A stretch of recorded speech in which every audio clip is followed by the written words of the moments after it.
आजीवन कारावास तक की सजा इस तरीके के मामले में संभव है। अभी देखा जाए तो आज बिशु राज का पेशी था, तो क्या हुआ आज? देखिए, विधि विशेषज्ञ हमारे साथ हैं, मालती चौहान के अधिवक्ता हमारे साथ हैं। हम उनसे जानते हैं कि क्या कुछ मामला आज हुआ है और इस मामले में कहाँ तक वो अपने क्लाइंट को न्याय दिला पाते हैं और न्यायिक प्रक्रिया क्या होगी। सर, जो इस पूरे मामले घटनाक्रम को देखा जाए तो इसमें 2 बार एप्लीकेशन डाला गया है। तो क्या विधि में ऐसा संभव है कि 2 बार एप्लीकेशन प्रार्थना पत्र देना? एक बार विशु राज को दोषी बनाया गया है, दोबारा 3-4 नाम और हैं।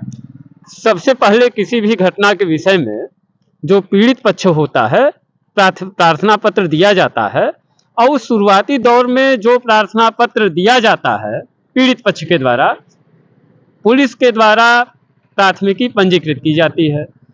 अगर इस दरमियान कोई नया तथ्य आता है, पीड़ित को किसी नई बात के बारे में, किसी नए तथ्य के बारे में जानकारी मिलती है कि इस मामले में कुछ और भी हो सकता है, कुछ और तथ्य भी है, तब वो प्रार्थना पत्र दिया जाएगा और फिर वो अन्वेषण में, विवेचना में, तफ्तीश में वो फिर शामिल होता है।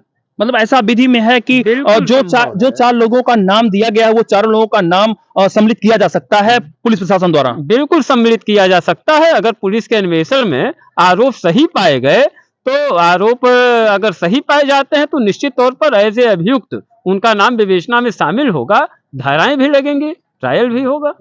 अभी देखा जाए तो आज बिशु राज का पेशी था, तो क्या हुआ आज? आज विष्णु कुमार के जमानत आवेदन पर सुनवाई होनी थी, जो कि अधिवक्ता संगठन के प्रस्ताव के कारण आज न्यायिक कार्य संपादित नहीं हुए हैं और इस कारण इस मुकदमे में भी सुनवाई नहीं हो पाई है। अब फिर अगली तिथि पर ही इस मामले में सुनवाई हो पाएगी। इसके पहले भी तिथि पड़ी थी, तो आपके द्वारा क्या कुछ उस पे प्रतिक्रिया की गई? अभी इसकी सुनवाई नहीं हो पाई है और संयोग ही रहा है कि मामले में स्थगन हो गया था और आज भी मामला स्थगित हुआ है। अब जो कुछ भी इस मामले में सुनवाई माननीय न्यायालय में संभव होगी, वह फिर नेक्स्ट डेट पर ही संभव हो पाएगी। अगला डेट कब है? इस मामले में माननीय सेशंस कोर्ट में अभियुक्त की जमानत अर्जी पर सुनवाई 1 जनवरी 2024 को तिथि नियत की गई है। उसी तिथि पर अब सुनवाई संभव हो पाएगी। अभी देखा जाए तो अन्य मामले भी इसमें सम्मिलित हो रहे हैं, 4 लोगों के नाम। तो ये जबकि मामला दहेज उत्पीड़न का है, हत्या का है, तो क्या वो लोग बराबर के दोषी होंगे? ये पुलिस अन्वेषण में ही इन बातों का खुलासा हो पाएगा, क्योंकि प्रार्थना पत्र जो सबसे पहले दिया गया था वह अभियुक्त विष्णु कुमार को आरोपी बनाते हुए दिया गया था। उसके बाद में पुनः 3 लोगों का नाम विवेचना में सम्मिलित करने, तीनों लोगों को गिरफ्तार करने और धाराओं की बढ़ोतरी के संदर्भ में मृतका के पिता के द्वारा प्रस्तुत किया गया था और उस मामले में फिर जो तथ्य आएंगे उस हिसाब से फिर कार्रवाई होगी। अगर विष्णु राज इस पूरे मामले में दोषी करार दिए जाते हैं तो उनको क्या सजा मिलेगी? सबसे पहले पुलिस अन्वेषण के उपरांत अगर आरोप पत्र आता है तो माननीय न्यायालय के द्वारा उनके ऊपर आरोप तय किए जाएंगे, एविडेंस आएगी और ये सारे एविडेंस अगर आती है तो निश्चित तौर पर उन्हें कठोर से कठोर दंड से माननीय न्यायालय के द्वारा दंडित किया जाएगा। जैसे इस तरीके से हत्या के मामले में देखा जाए, दहेज उत्पीड़न के मामले में देखा जाए, तो हत्या के मामले में और दहेज उत्पीड़न के मामले में कुल कितने सजा का प्रावधान है? आजीवन कारावास तक की सजा इस तरीके के मामले में संभव है।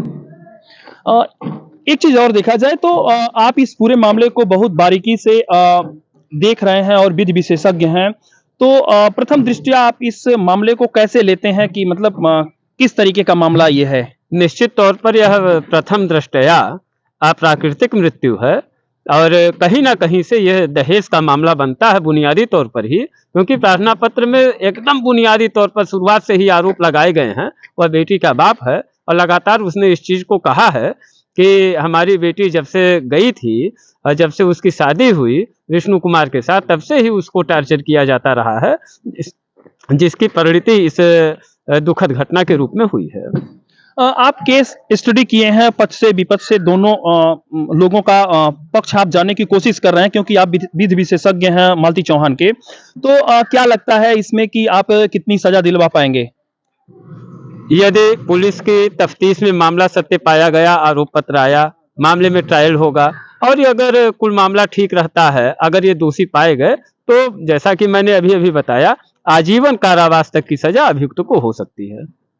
इस पूरे मामले को लेके जो पुलिस विवेचना का जो समय होता है, लगभग कितना समय होता है, कितने दिन में पुलिस द्वारा ये चार्जशीट वगैरह जो भी इनके पक्ष में विपक्ष में जो भी लगाना हो, कब तक आ जाएगा? अभियुक्त गिरफ्तार है। प्रकरण में जो विवेचना है, विवेचनाधिकारी निश्चित तौर पर काफी त्वरित गति से मामले का अन्वेषण कर रहे हैं और आप मानिए कि जल्दी से जल्दी मामले में अगर मामला सही पाया गया तो आरोप पत्र दाखिल हो जाएगा। जो अगली तारीख है, अगली तारीख को लेके आपकी क्या तैयारियां हैं? 1 जनवरी 2024 को इस मामले में सुनवाई की तिथि नियत की गई है और प्रथम सूचना रिपोर्ट और जो सारी चीजें हैं वह माननीय न्यायालय के सम्मुख सभी तथ्यों को रखा जाएगा और निश्चित तौर पर मालती चौहान दिवंगत को न्याय मिले, प्रयास किया जाएगा। बने रहिए हमारे साथ, हम दिखाते हैं इस तरीके का रिपोर्ट। शिवराम चतुर्वेदी, संत कबीर नगर।